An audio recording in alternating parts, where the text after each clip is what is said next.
Yarazingunda. There is the kind of food that she knew that it was my favorite and she used to cook it for me. Akangaburira. She gave me food. Ikamana imbaraga gukora ibintu by'ishuri. Naje kubona half of the fair. Kubatabizi papa nimpumyi yahumye ari afite imyaka 15. Kubera izo ntambara examen d'etat yacu yaratinze. And because of that reason you are not able to do our national exams. Ndibuka umunsi ikizamini cyageze irundu twari twaraye mu gihuru. Bazutse bandika message tugenda tuyikwirakwiza ariko hari n'abatarayibonye kuko twese ntabwo twari dufite amatelefone. Nabonye message nditegura ntanico niteguranye no kubise mu uniforme gusa ndavuga ikangende rero ntawo ndeba. Twageze mu kizame turagikora iminsi 3 hari intambara dutaha mu tukava gukora ikizame tugataha mu gihuru. Pitamo gucuruza umunyu. I started selling salt. Umunyu kuba bizi babaye wacuza uremera cyane. And for those who lived back there at home, you know, carrying salt, it's so heavy. Nikore umuzigo w'umunyu 25 kilo.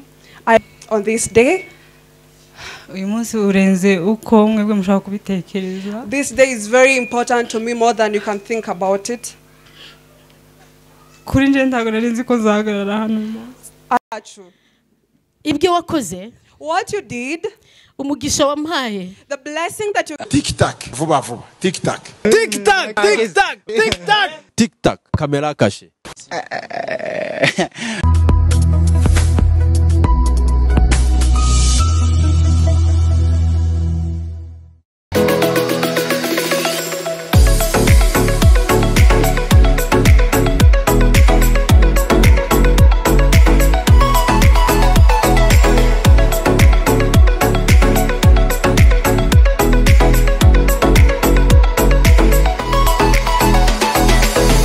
Bwana sifiwe. Bwana sifiwe. Hallelujah.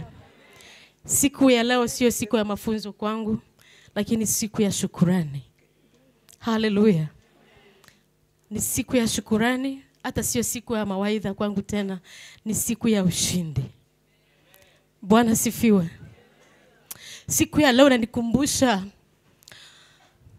mwezi wa 6 2007. The day reminds me 2007, June of 2007, when I graduated from Desta University. I had tears. Nilikuwa na machozi ya furaha. Kama vile Beatrice analia. Beatrice yako wapi? Angelikuja hapa mbele. Kama vile Beatrice leo. La kwanza naomba kushukuru Mungu aliyeniwezesha kumaliza shule ya Desta. La pili nashukuru wazazi wangu Bishop Simon na Mama Domitila walionilea.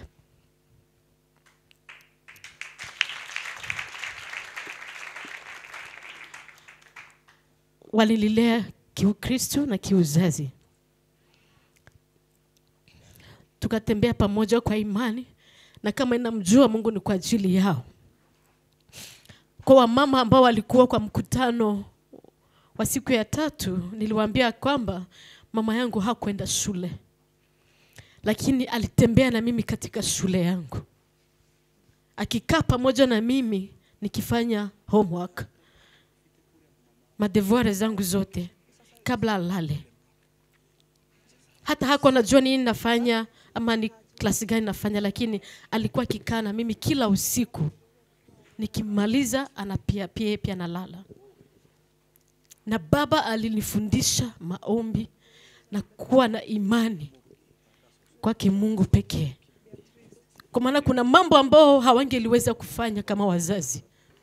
Kwa ajili ya ukimbizi, kwa ajili ya shida mbalimbali tulipitia, lakini wakatuimarisha na neno la Mungu na maombi. Na hiyo hope na kutumainia Mungu ilileta mabadiliko kwa maisha yangu. Baraka zote ambazo ninazo. Okay. Nimeomba nibadilishe lugha. Imigisha yose fite all the blessings that I have yavuye ku babyeyi banje. They came from my parents. Sinari kuba uwo ndi uno munsi I won't be the person that I am today iyo ataba imigisha y'ababyeyi. if it is not for the blessings of my parents. Nubwo umubyeyi wanjye umukecuru atigeze yiga, Even if my mother did not get the education, yagendane nanje mu mashuri yanjye. she walked with me in all my education levels. Nta munsi n'umwe nigeze numva mbwira ngo se nta muhungu akubaza. There is no day that she asked me if there is a man out here asking for me. Ariko icyo yakoraga, But what she did, mu buzima bugoye twagize natwe hano muri iki gihugu nk'impunzi, in the hard life that we had here in Kenya as refugees, yafashe ukuboko, she held my hand, yicarane nanje she seated with me mu gukora ibintu by'ishuri. to do all school stuffs. Yageraga noneho ari ibiryo yarazi nkunda There is akantekera, the kind of food that she knew that it was my favorite, and she used to cook it for me. akangaburira, She gave me food and ikamana fed me, imbaraga yo gukora ibintu by'ishuri. and she gave me strength to do the school work.